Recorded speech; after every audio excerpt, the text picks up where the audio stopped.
Someone is standing in front of a mirror right now, rehearsing what they are going to say to you. Not a text, not a call, face to face, at your door. That detail matters, and I am going to tell you exactly why it matters before this reading is finished.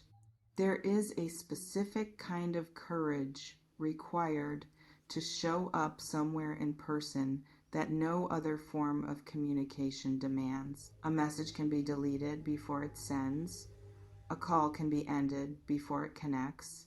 But standing at someone's door requires the full commitment of a body in space, unable to retreat behind a screen, unable to edit or reconsider once the movement has started. The approach itself becomes irreversible at a certain point. Whoever this is for you, they have chosen that irreversibility. That is not an accident. That is a deliberate decision about what kind of effort this moment deserves. And what they have decided is that you deserve the kind that cannot be taken back. Let me describe what I am seeing. I see a figure sitting somewhere, not your home, their own space, their own familiar surroundings, and yet nothing about the environment is holding their attention. Their eyes are moving but not really landing anywhere. The particular unfocused gaze of someone whose mind is fully elsewhere while their body is still technically present in the room. Their mind is at your door, has been off and on for longer than they have been willing to fully admit, running through versions of this, imagining the moment of arrival, imagining your face when you open it, imagining what they are going to say and what you might say back and what happens in the air between you in the first few seconds before either of you has said anything at all. Those seconds have been rehearsed more times than they would want you to know. And I want to talk about why showing up in person specifically, because I think it tells you something important about the state they are in and what this visit is actually trying to accomplish. There are things that cannot be fully said through a phone screen, not because the words themselves are impossible to type, but because certain things require the full context of a human body standing in front of another human body to land with the weight they are supposed to carry. Eye contact that cannot be faked, the slight tremor in a voice that text removes entirely. The physical reality of presence that forces both people to be genuinely here in this moment without the buffer of asynchronous communication softening the edges of whatever is about to be said. This person needs you to feel the weight of it, not just read it, not just hear a voice through a speaker. Feel it the way you feel things. When another person is standing in front of you and the air between you carries the actual charge of what is true. They need you to know this is real. Let me describe what drove the decision to show up, because decisions like this do not arrive fully formed. They build slowly, sometimes painfully, through a series of smaller moments, each of which added a small additional weight to one side of a scale that was eventually going to tip. I see a collection of those smaller moments, a conversation that went nowhere over text because something essential was lost in translation between what they meant and what the words conveyed. A silence that stretched longer than intended, not from lack of care, but from a mounting awareness that whatever they needed to say was too important to risk misreading through a screen. A moment of seeing something, hearing something, experiencing something completely unrelated to you that produced a response so disproportionate to the trigger that it finally made undeniable how much space you occupy in them. The scale tipped, and once it tipped, the distance between you started to feel not like a neutral fact about geography, but like an active problem, something that needed to be closed rather than managed from a distance. I want to describe what life felt like for them once the scale tipped, because I think this part of the reading is the one most likely to reach you in an unexpected place. After the tipping point, ordinary things started carrying a faint, dissonance. Moments that should have felt fine did not quite feel fine. Conversations with other people carried an undertone of absence, the awareness that whoever they were talking to was not you, the particular dull ache of someone who has figured out what they want but has not yet moved to close the gap between wanting and having. That ache is uncomfortable enough when you can distract yourself from it. At a certain hour of certain nights, it becomes impossible to distract yourself from. And it is in those impossible hours that the decision to show up in person usually crystallizes, not with fanfare, not with a surge of confidence, with the quiet, exhausted clarity of someone who has run out of convincing themselves that waiting is a better option than moving. I want to be specific about what they are carrying with them when they arrive. Not just feeling. Feeling is too vague for what this reading is showing me. Something more organized than that. More deliberate. Something that has been sitting with them long enough that it has developed shape and weight and specific edges rather than remaining the formless emotional weather it probably was in its earlier stages. They are carrying clarity. The particular kind that arrives after a long period of confusion, when the fog finally lifts and what remains underneath is something stark and simple and impossible to argue with. A clarity about what they feel, what they want, and what they are prepared to do about both. That clarity is what is making the showing up possible. Without it, the courage required would not have been available. Courage in situations like this is almost always downstream of clarity. When you are not fully certain about what you feel, the risk of putting a body in space and making a declaration feels disproportionate to the potential reward. When you are certain, the calculation reverses. The risk of not going feels larger than the risk of going. Let me ask you something directly. If they appeared at your door right now, today, in this actual present moment of your life, what would happen in the first few seconds before either of you spoke? Not what you would say.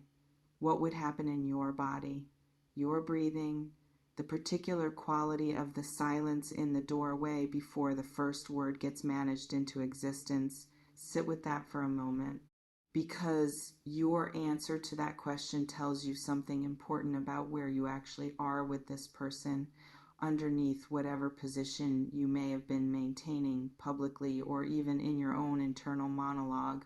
Tell me in the comments if you want.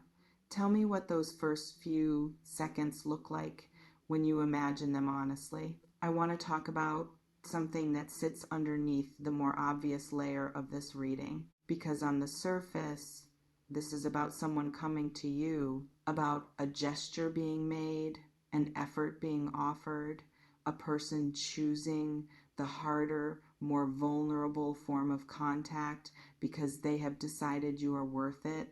But underneath that is something about you specifically that I want to name. You became someone worth showing up for, not in a passive way, not simply by existing and waiting to be chosen.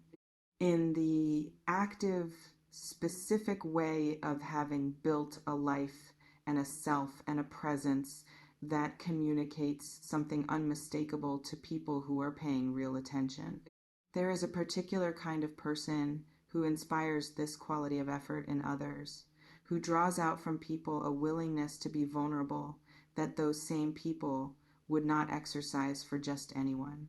And what distinguishes that kind of person is not charm or beauty or any of the more obvious currencies of attraction. It is depth, the particular gravity of someone who is genuinely, substantially, undeniably present in their own life, who thinks real thoughts and carries real feeling and brings something actual to every interaction rather than performing a palatable surface version of themselves for the comfort of whoever is watching. That is what they are coming toward. Not a hope or a fantasy. You specifically, as you actually are, that is what they are coming toward. Not a hope or a fantasy. You specifically, as you actually are. I want to say something additional here because I think it matters for how you carry yourself between now and when this arrival happens. Do not perform a version of yourself designed to meet what you imagine they are expecting to find. That instruction sounds simple. It is harder to execute than it sounds, especially for someone who is as attuned to other people's expectations as you are, who has spent years learning to read what a situation requires and then quietly providing it. When they arrive, the most powerful thing you can do is simply be the actual version of yourself, not the version you imagine they want, not the version you constructed during the waiting period as protection against disappointment, the real one. Because the real one is specifically what drove this decision to show up.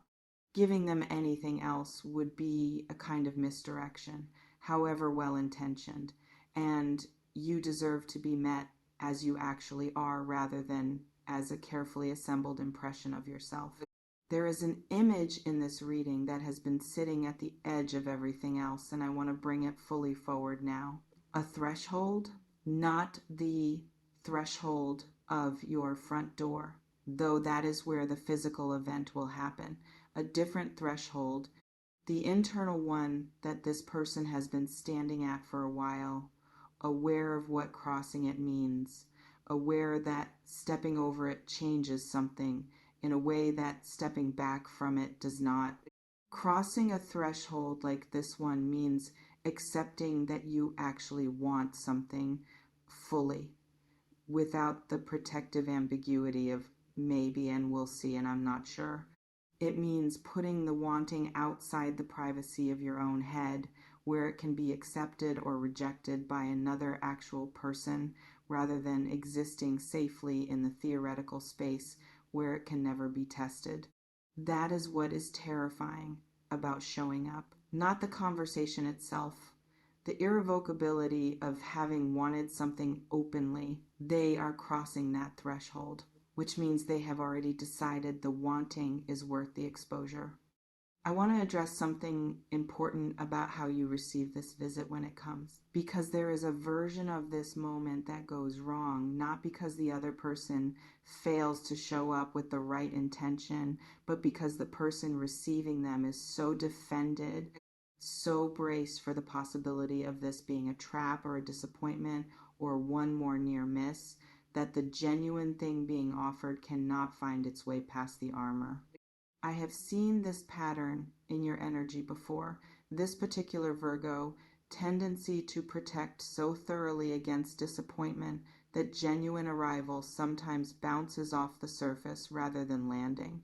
I am not asking you to disarm completely. I am asking you to leave one door in your defenses slightly open, not the whole wall down. Just enough of a gap that what is coming has somewhere real to arrive. Because what is coming is not something that needs to defeat your defenses in order to reach you. It needs to be let in. And letting something in is a choice you make consciously from the part of you that has always known this person matters rather than from the part of you that has been trying to protect against what happens if that knowing turns out to be inconvenient. It needs to be let in.